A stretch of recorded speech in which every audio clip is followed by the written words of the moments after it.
सीता नाम की एक लड़की रहती है। सीता के माता पिता का देहांत बचपन में ही हो गया रहता है और वह अब अपने चाचा और चाची के साथ रहती थी। वह बहुत ही गरीब लड़की रहती है। तभी कुछ देर बाद उसकी चाची आती हैं। उसकी चाची बहुत ही खड़ूस रहती हैं। मुंह लटका के क्या खड़ी है? क्या तुझे कोई काम वाम नहीं है? जा कोई काम कर। झाड़ू पोछा बर्तन सारे पड़े हुए हैं और यहाँ पे तू मेरा मुंह देख रही है। नहीं चाची जी, बस मैं आपका इंतज़ार कर रही थी। आज मुझे अपने माँ बाप की बहुत याद आ रही थी, इसलिए थोड़ा मन दुखी हो गया था। चाचा जी नहीं दिख रहे हैं। वो भी तो आपके साथ ही गए थे। कहाँ रह गए वो? तू मुझसे सवाल जवाब करना बंद कर। तेरे चाचा होंगे कहीं। अब तू जाकर अपना काम कर। और हाँ, सारे काम अच्छे से हो जाना चाहिए। जाओ यहाँ से अपना काला मुंह लेकर। तभी सीता अपने रूम में आकर रोने लगती है और वहीं पर उसके चाचा आते हैं और उसे रोता हुआ देखते हैं और बहुत ही दुखी होते हैं। तभी चाचा उसके पास जाते हैं। अरे बेटा, तू रो क्यों रही है? क्या हुआ? कोई बात हुआ है क्या?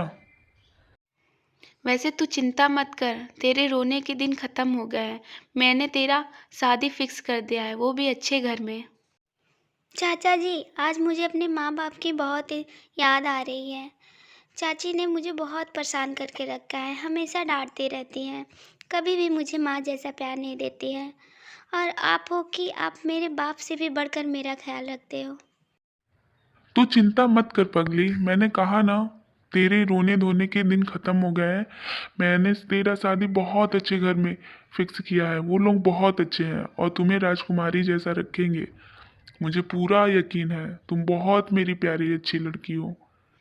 और ऐसा ही होता है। सीता की शादी कुछ दिन बाद हो जाती है और वह अपने ससुराल आ जाती है। उसकी सास और उसका हस्बैंड बहुत ही अच्छे रहते हैं। तभी उसका सास उसका थाल लेकर आती है और सभी का प्यार देखकर सीता बहुत ही मन खुश होती रहती है। उसे बिल्कुल भी यकीन नहीं हो रहा था कि उसकी शादी इतने बड़े घर में हो गई है। चलो बेटा, अब घर में आ जाओ अपने शुभ कर्मों से। और हाँ, मुझे बिल्कुल अपनी माँ जैसी समझना। तुम मेरी बेटी जैसी हो और यहाँ पे एकदम राजकुमारी जैसी रहोगी। और सीता अपने रूम में आती है और नए कपड़े पहनकर तैयार हो जाती है। तभी उसकी नंद वहाँ आती है। अरे भाभी, आप उदास क्यों खड़ी हैं? चलिए, आज मैं आपको कहीं घुमाने लेकर चलूँगी। आज शॉपिंग के लिए चलते हैं, ठीक है? कुछ देर में आप बाहर आ जाइए। सीता के ससुराल वाले बहुत ही अच्छे रहते हैं। अरे भोला सुन, आज जाकर तू ढेर सारे पकवान बना दे मेरी बहू रानी के लिए। उसे जो जो पसंद है सारी चीज़ें बना देना, जिससे मेरी बहू रानी बहुत ही खुश हो जाए, ठीक है?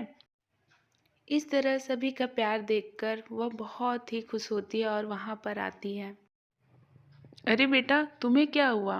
क्या कुछ चाहिए क्या? बताओ, कुछ चाहिए तो मैं तुम्हारे रूम में ही भिजवा देती हूँ। नहीं माँ जी, मैंने ये पूछना था कि क्या कुछ बनाना है तो बताइए, मैं किचन में जाकर आप सभी लोग के लिए बना दूँ। और हाँ, मुझे कहीं झाड़ू नहीं दिख रहा था। मिलता तो मैं पूरा घर साफ कर देती। अरे बेटा, तुम क्यों करोगी? घर में नौकर है ना ये सब करने के लिए। तुम तो यहाँ पे केवल राज करो महारानी जैसी। और हाँ, जो चाहेगा तुम बोल देना, तुम्हें मिल जाएगा। तभी उसकी नंद वहाँ आती है। भाभी, आप कहाँ थी? कब से मैं ढूंढ रही हूँ। चलिए, आपको लेकर मुझे शॉपिंग चलना था ना। चलिए, आपके लिए ढेर सारे ड्रेसेस खरीदेंगे, वो भी अच्छी अच्छी प्यारी प्यारी। आपको जो खरीदना होगा खरीद लीजिएगा। और हाँ, मेरे इसके बाद सीता और उसकी नंद दोनों शॉपिंग करने के लिए मॉल में चली जाती है और वहाँ पर वो दोनों ढेर सारे शॉपिंग करती हैं। भाभी, आपको जो खरीदना हो सो ढेर सारा शॉपिंग कर लीजिए, ठीक है? और हाँ, किसी चीज़ की कमी नहीं है। आपको जितने सारे ड्रेसेस हो उतना ले लीजिए। इसके बाद दोनों शॉपिंग करके घर आती हैं और उसकी सास देखकर उन्हें बहुत ही खुश होती है अपनी बहू रानी को। माँ, मैंने भाभी को शॉपिंग करा दिया है और उन्होंने सभी के लिए कपड़े लिए हैं, केवल अपने लिए नहीं लिए। ऐसे ही सीता अपनी खुशहाल भरी जिंदगी जीने लगती है और हमेशा खुश रहती है।